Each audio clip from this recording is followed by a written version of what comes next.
Hi, Lisa. I'm so excited to have you here today to talk about a topic that I know is near and dear to both of us, and that is internships. So, in this day and age, I know if you're in college and you're looking to get a job after graduation, an internship is a need to have, not a nice to have these days. And I know I had two great internships that really helped set me up in my career. And so, what I'm hoping we can talk about today, because you are the expert, is another perspective about how interns can really help advisory practices grow their firms.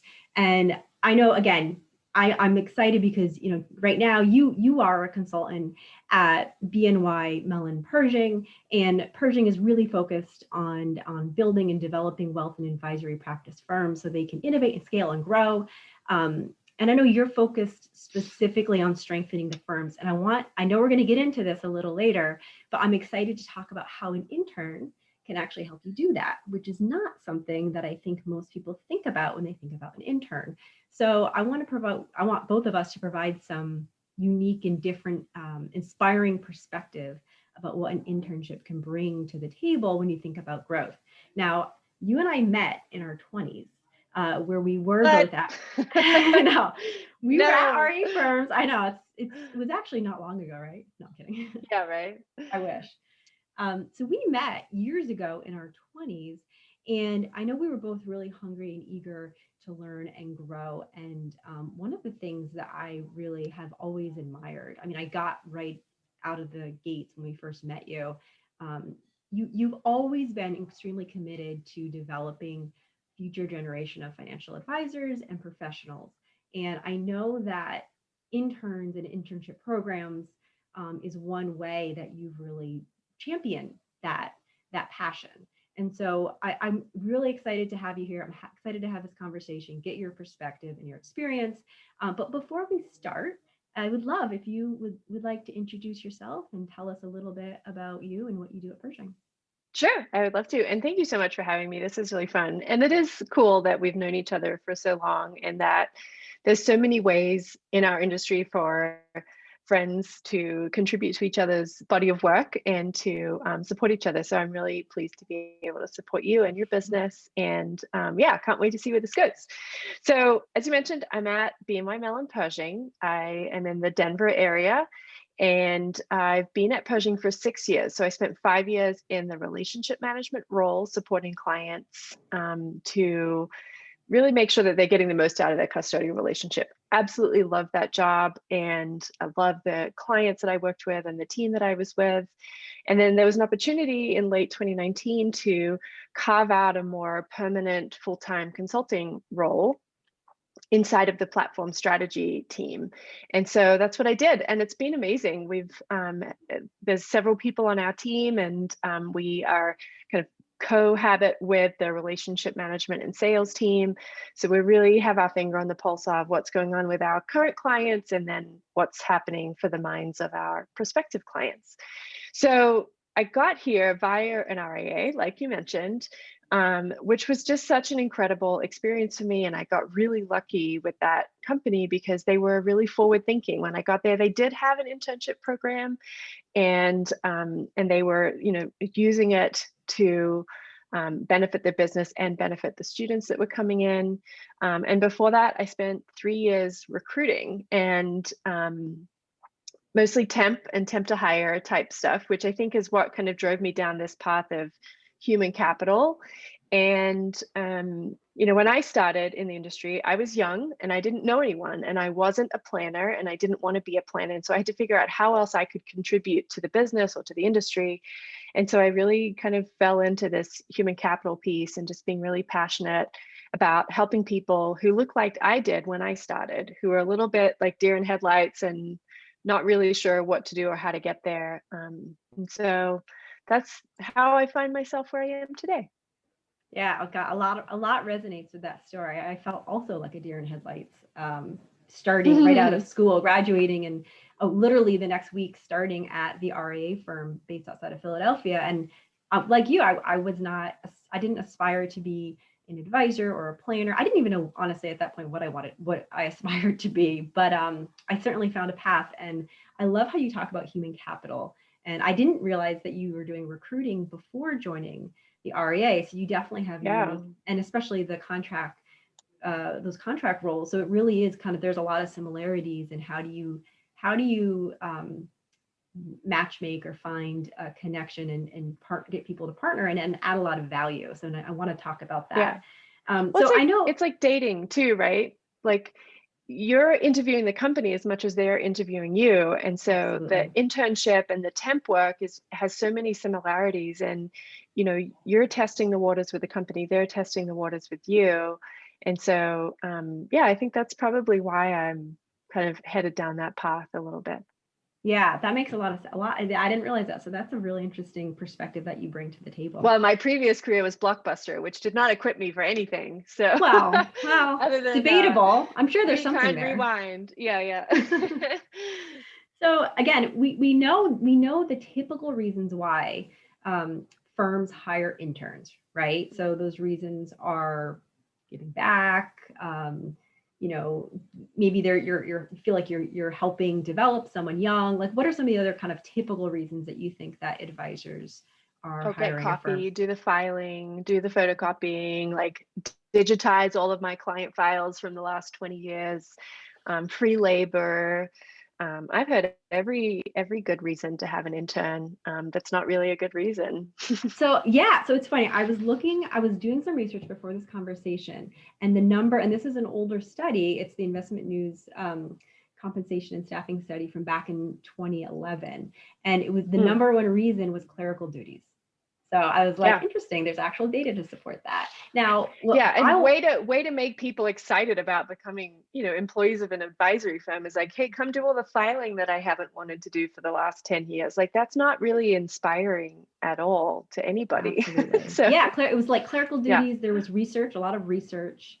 Yeah. So it was a lot of the stuff that, yeah, it's not real inspiring. Probably not a whole lot of learning going on there that they can Mm-hmm. apply in the future. Mm-hmm. So what I want to talk about and hear from you is what are the reasons? What are the inspiring reasons why you should be, as a business owner, as an advisory firm owner, as an RA, why should you be thinking about hiring an intern this summer? Even there's time. Yeah. Well, look, there's so many really, really good reasons to hire an intern and to pay an intern, which is maybe a whole nother topic for a different day.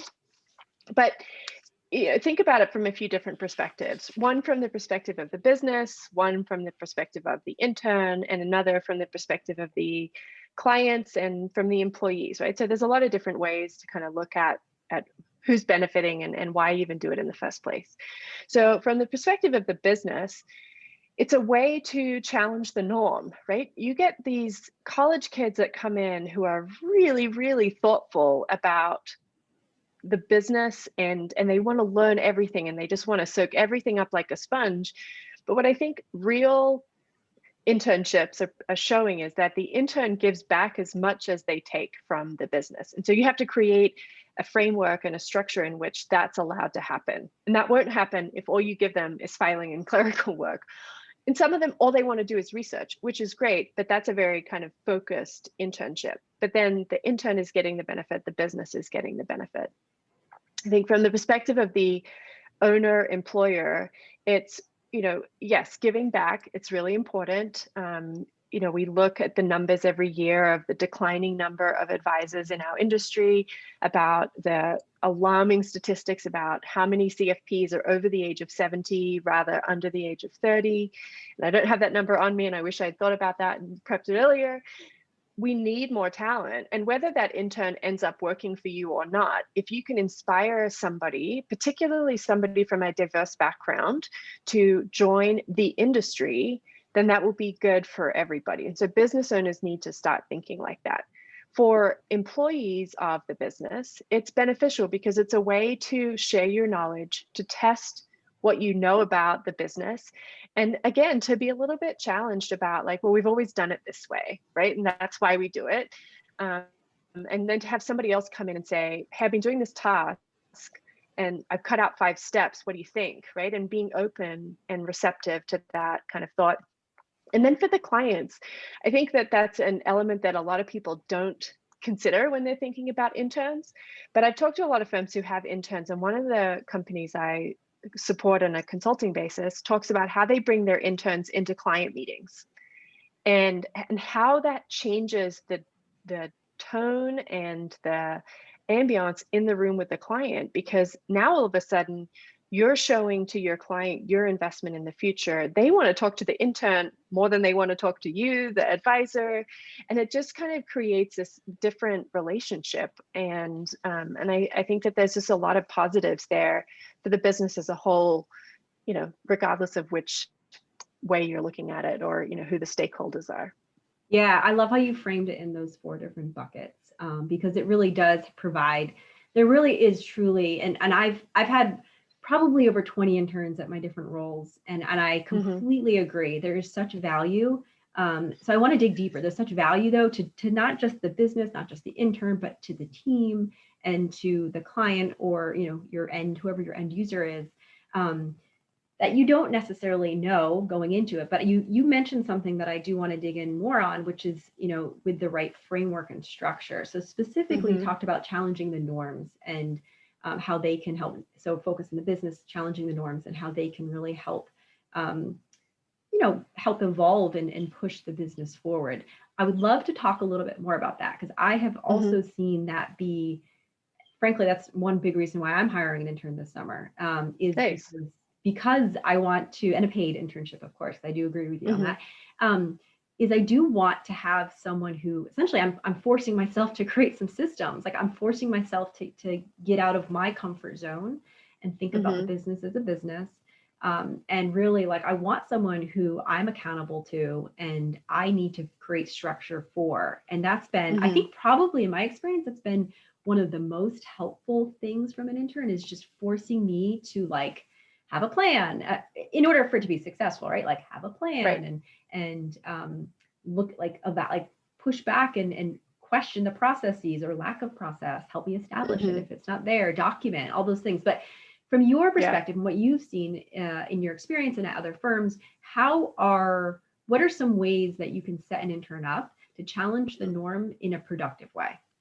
Yeah. So, I mean, I think there's a right way to do internships and a wrong way to do internships. The wrong way is hiring an intern and having them show up and have no idea what you want them to do. And you would never onboard a client without having a plan. You would never onboard a new employee without having a job description or a structure, a reporting structure, or expectations. And so, whether those change every year, or whether it's, specific for a research focused intern rather than a generalist focused intern, I think going into it by doing the work in advance, right? And saying, at the end of the summer, this is what I expect you to be able to do, right? And that way, when you're hiring your intern, you're hiring the right intern, because they're coming in because they want to learn those things, right? And so, if you're trying to, focus on financial planning, you're not going to hire an intern that really wants just to do research, because that'll just waste everybody's time. So having that structure, and understanding, what it is they need to do, and then go out to the team. I think really successful internships lean on the entire business to make that intern successful. And that's something I witnessed really evidently at the RIA that I was at, was that, we set out for the intern to achieve a certain number of things. They were to watch and learn building a financial plan, executing a financial plan, doing trades, all the things that we did as a business on a day-to-day basis. But then we split out who the person was that was teaching them that thing.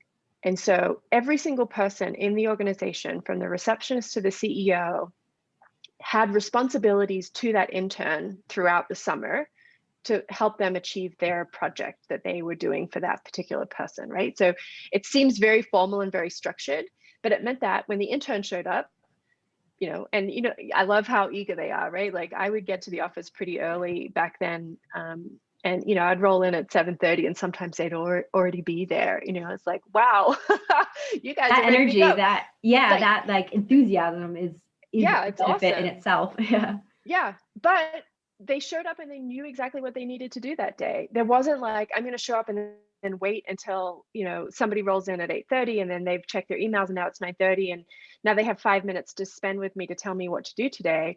It was, they could show up and they felt like they had the autonomy to just get on with it, and they knew what they needed to do. And the other thing that we did that I really loved was also just to give them a project. And it was of their own choosing. And at the end of their internship, they needed to give a presentation back to the entire firm, right? So it's working on their presentation skills, it's working on their self-confidence, on their communication.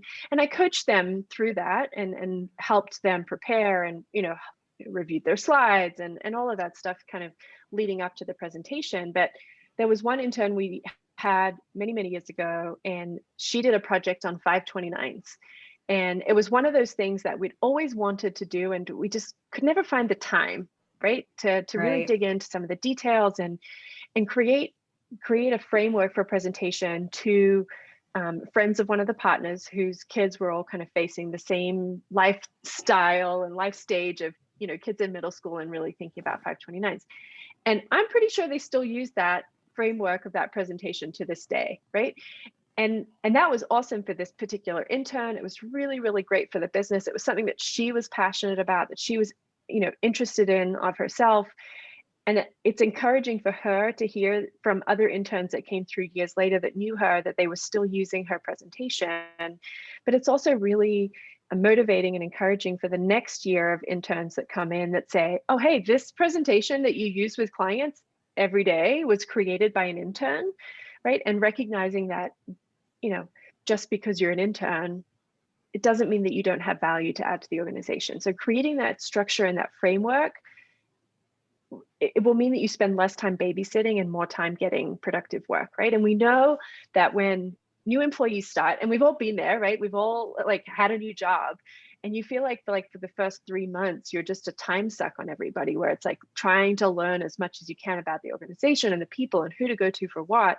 So you've got these interns for 6 weeks. You don't have 3 months to learn. And so you've got to intensify that onboarding experience so that they're getting value and you're getting value before they're already back at school. Yeah, absolutely. You said so many great points. I feel like we must have talked about this at some point a long time ago, because I'm like, I follow the same framework in that really organized up front. I actually use the way I structure kind of the onboarding is a 7, 14, and 90 day. Like I need to be able to communicate clearly to them. What does the first 7 days look like? What do you need to be, where do you need to be as far as up to speed in the first 2 weeks? Because again, there's 6 weeks usually, or they're not long regardless, right? Yeah, it goes so fast. Fast. So you have to at least understand how to use the systems and know what people do and have met with X, Y, and Z people in the first 2 weeks. So you really can start to and know what you're doing. That's on me.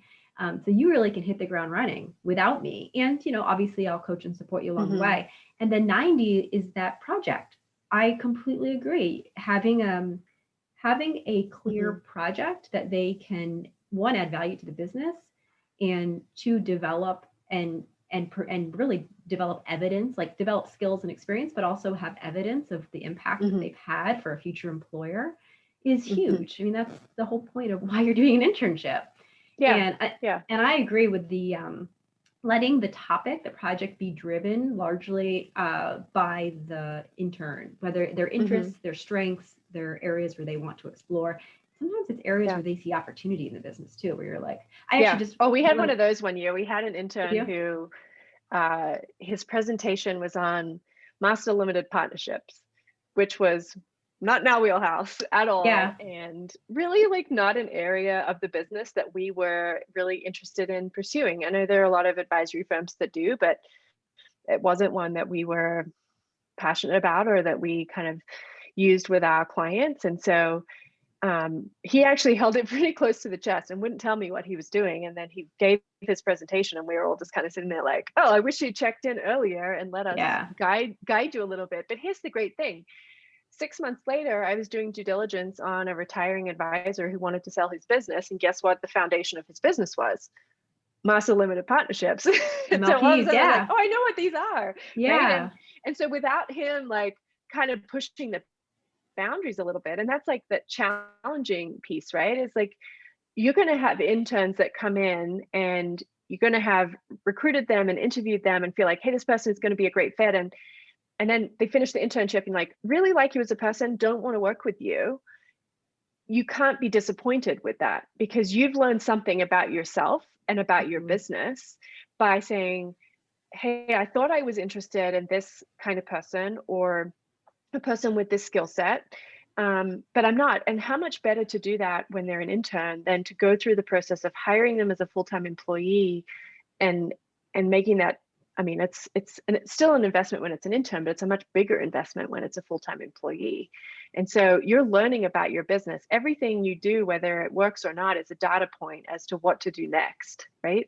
Yeah. And so, you know, that was a challenging one of like trying to navigate that. But you know, as we looked out, and I mean, I recommended him. He has a great job now as an advisor with a growing firm, and he's a great advisor. It just wasn't a fit for our business. And you can't see that as failure with Yeah, internships. You but to can't your expect to point, hire all of them. right, and to your point, and one of the points you made earlier is that they teach you new skills. Like, Hmm. absolutely. So they teach you and your team. So in that Hmm. case, and I've also had some of those where it's like, it was all good. I'm glad I had the experience and they had the experience, but not someone that would be a long-term fit. And that Hmm. information is critical because that is, especially Hmm. if you're running typically it's a smaller organization. One Hmm. hire that is great has a huge impact on your business. One hire where Hmm. it's just not a good fit, or you don't Yeah. set them up to succeed, full-time hire Hmm. can have a very detrimental impact. So Yeah. let's talk about another one of your points, which was teaching new skills. And I think Hmm. this was related. You mentioned it, kind of tying it to your team. Um, Hmm. what are some of the skills that in hiring an intern you're really kind of forced to develop Hmm. and maybe struggle through? I'm Yeah. interested in your experience with that. Yes. I mean, there's so much, and you can. eh, We talk with clients all the time about like nobody's perfect. We all have things that we can learn, and even when we feel like we've learned it, we can still develop those skills, right? And as a leader, communication, management, mentoring, coaching, like those are all skills that you do have to learn and practice and Yeah. continue to work on, right? And it's very hard to lead other people if you don't know yourself really well. And so I think interns have a way of making people recognize who they are and what makes them tick, right? So if somebody makes you really frustrated, you can kind of dig into that and realize like why might that be, right? So there's the soft skills, the management side of things, and because it's such a truncated experience, you're trying to do a lot in a small amount of time, right? So you have this small window of opportunity to influence this person, to impact their life, um, to teach them or whatever. And so I think it challenges you to really be a good communicator and to think about not only what you're teaching, but how you're teaching it, right? And so there are some people who are visual learners. There are others who can, do something in their head. My 11-year-old is crazy. He'll do long multiplication in his head for fun. We'll be on a car trip and he'll be like, hey, what's 47 times 732? And I'm like, I don't know. I need a calculator. And he You're does it like, in his head, right? that's I'm like, amazing. I need to write it on a piece of paper. And so as you're teaching interns, you realize that some of them are visual learners. Some of them can hear something once and do it. Some of them need to write it down to be able to talk. And so you have to be able to hold steady to your management style, but adapt to their learning style so that you're finding that mesh. But I think also just technical skills, right? Like there Mhm. are, I mean, I feel like I know technology and then I meet people and I'm like, never heard of that one before. I And mean, so the whether, amount of people who know SQL, like incoming graduates or upcoming graduates who know how to write code, develop, like yeah, it's a whole nother yeah, world. It's definitely a whole nother world of skill. yeah, that's, my kids are doing that too. And it's like, you're going to be fine when you get it. When you go out into the world and get Totally. a job, like keep this up. But the technical skills I think is really important. And so you have to be open to that. You have to be willing to be taught by people. And it's something I talk to my younger son about a lot is being coachable, being teachable, right? And not hearing an idea and thinking that it's a criticism, but hearing an idea and thinking this is coming from a place of trust and admiration and wanting to help you as the owner. And so being open to kind of testing that out and And I think too, I was chatting with some folks yesterday about human capital, and I think one of the most important things is just remembering that our employees, our team members, they're people first, right? Yeah. They could come in and have had a really bad night last night for whatever reason, or had some personal tragedy. We have to remember that they're people first. And so just really, however we're approaching the soft skills or the technical skills, just remembering that they're people too. They're going to make mistakes. Gosh knows, I've made plenty of mistakes. Me too. And we can chronicle that in a whole nother episode. But giving them grace, and I think just the more you do it, the easier it becomes, but the more you'll also feel comfortable in that, and be more productive in the coaching, the mentoring, and the learning of the new technical skills. Yeah. I want to highlight some of the things you said, because I think it's really important, is the importance of human capital, right? Your people are typically one of your largest investments. And this idea of management and leadership, I mean, they are certainly different skill sets, and they're both very important when you're running a business. So to get the most out of your human capital, to inspire, to help people develop and grow, that's how you scale, right? That's one great reason one way you leverage your resources is leveraging your team. And so I think having an intern is a really good way to push those or develop those muscles. I found too, when I was running different teams in my past, that also it was a way for me to help develop my other people on the team, their leadership and management skill. And that was something that they, a lot of, so I was working at an asset manager and then an RA before that, and having the opportunity for someone who's never managed before, or someone who is just looking to, develop certain skills around interpersonal skills, having an intern, and again, I would be supporting them, but having an intern was a really great way for them to learn those skills. And so again, it's a development tool even for your team in addition to yourself. I think teaching leadership from whatever position you start out in your career is so critical, because if you don't ever get that opportunity, and then one day you find yourself in a leadership position, which is different from management, and you've never been given feedback about your leadership style, and now all of a sudden you're managing a team and you're getting a lot of feedback about your leadership style, right, you're just set up for failure. And so I think, teaching the interns leadership, and that's why giving them ownership over a project is a really great way to do that. Or, giving them access to making changes and the autonomy and the authority to make that happen. That's how they grow. It's up to the current leaders to do that, right? It's up to the CEOs and the team leads and the directors to give that opportunity up, and not kind of hold it back. And to your point, I think it comes down to that question: do you have a growth mindset or do you have a fixed mindset?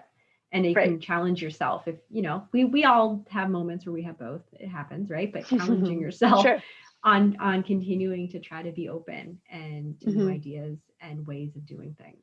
Really good advice. So we talked a little bit during the conversation about kind of like, what are the things that you need to do to have success. So let's focus on when someone's in the internship. Is there like an ideal week or day today? Like, what are some of the things you should or shouldn't be doing if you're managing an intern? And then is there anything that you want to make sure you do before or after they leave? Yeah. So there's a lot of questions in there. A lot of questions. I'm interested where you take it. So what you should do while they're there is there should be a blend of time where they can work independently, where they are shadowing people doing various functions around the organization, and where they have dedicated time to ask questions of either the CEO or the leadership team, or of different folks around the organization. And so providing some structure in their day around that. You want to make sure that when they leave, they have a full picture of who you are and what you do, right? Not like, I've only spent time in the financial planning team, or I've only spent time in the operations team. So, spreading it out so that they understand everything it takes to run an RIA business or run whatever kind of business. I mean, this goes for any kind of internship at any business. You want to give them that full exposure.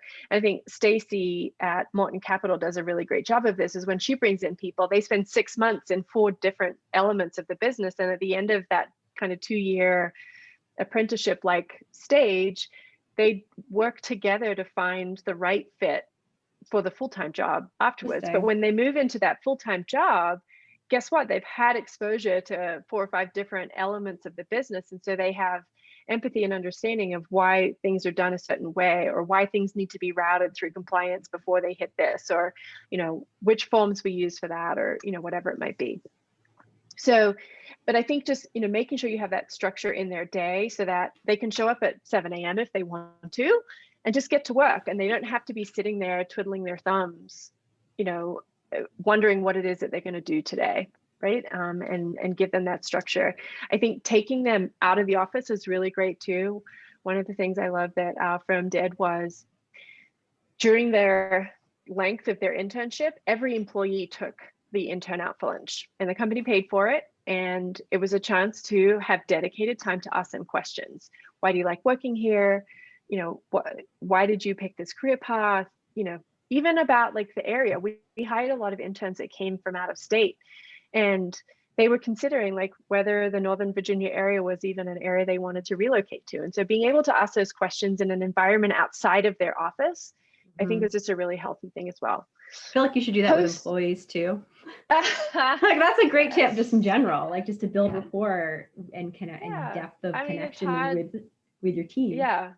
It's hard virtually, but like with a couple of people on my team, one of them lives locally and she comes over regularly and we go for walks. And one of the others, she lives in Boston, and we catch up. We have like a book club, and there's ways to create that in a virtual environment. Take a walking meeting. I used to do that on my team, is just take a walking meeting. We knew what we wanted to generally, if there's something we wanted to talk about, but it was also a good time to check in and just see what was going on outside of just the work life.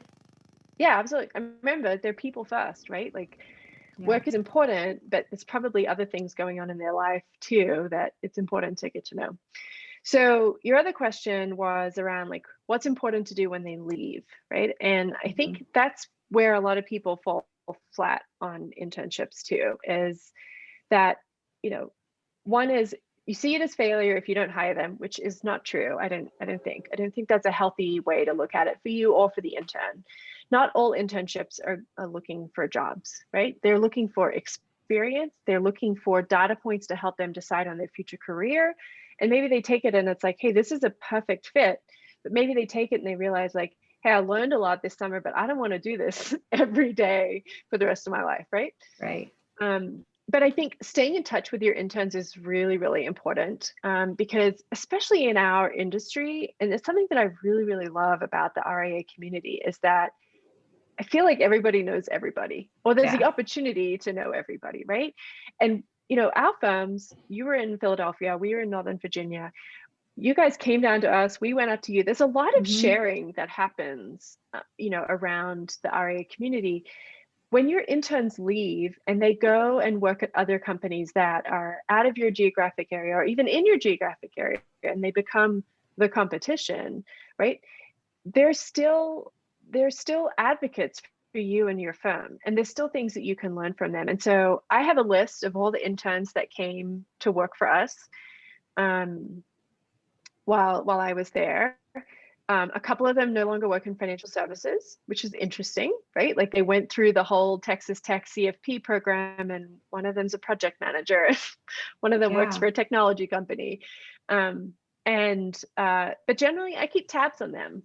I reach out from time to time. I follow them on LinkedIn, and they've been incredibly successful. And it's really fun. Actually, one of them flew up from Texas last weekend and visited me here in Denver. Oh, wow. There's a way to create community, and you just never know where people are going to end up, right? And so maybe they don't come work for you straight away, but if you really like that person and you really want to invest in that relationship, then stay in touch. It doesn't take a lot of effort, honestly, but it's totally worth it, because 10 years from now they might be the right fit for your organization, right? Right. And there's that instant rapport, and there's that, community, or they know somebody who might be a great fit for that next job opening that you have. And I think that goes back to that kind of the Simon Sinek infinite game growth mindset of Mhm. like, let's play the long game here, right? Like, I'm going to hire interns and I'm going to pay them, but I know I don't have a full-time position available when they graduate, but I'm okay with that, right? Like, I still want to train them. I still want to empower them. I can't hire them straight away, but you never know. Could do in the Right. future. Yeah, that's so funny. I actually ran into a woman I interned with like 17 or 18 years ago. Oh, wow. A couple weeks ago. Just she lives in the neighborhood now, I guess. So it's just so funny. And, That's and she funny. owns her own business. And I'm like, oh, we should talk because I started a business a year ago. So it really and truly is a small world. And you never know how Hmm. the dots connect until you're looking backwards. So really Yeah. good advice. Just acknowledging and kind of taking stock of what you learned through the Hmm. internship and keeping connected. Build the rapport and build the relationship while they're there, but then staying connected with them and kind of being open to what the future holds just in the relationship going forward. So Yeah. much great advice. So if there's one thing that you want someone to take away from this conversation, what would it be? Hire an intern. An Am I intern. allowed to I'm with say you. that? Yeah, of course. Yeah. I mean, I think there's no reason not to. I think Mhm. aside from all the benefits to your business and your staff and yourself personally, if you're an owner, and your clients, I work a lot with college students around the country in a huge variety of different schools, and we bring them to Insight, and I go in normal years to college campuses and talk to students. There are a lot of students out there who need to have exposure to the right kinds of businesses. So if you're Mhm. still watching this at this point, then you're the right kind of business and you're invested in thinking about how you can use this. There's so much amazing talent out there that we need to give them the right exposure. Let's not let them go and get sucked into somewhere else that's not as, not as long term, not as healthy or whatever. Let's keep them in financial services, particularly as an opportunity to find more diverse folks, right? I Mhm. think my other thing is that interns don't have to have come from the CFP school, right? Like, Right. think outside the box, right? And create opportunities for people that don't look like you or that haven't come from some pedigree school degree program, and create opportunities that haven't existed before. And through an internship program, I think that's the easiest way to do it. It's got less risk, more reward, and you will make someone's life better, and that's worth it at the end of the day.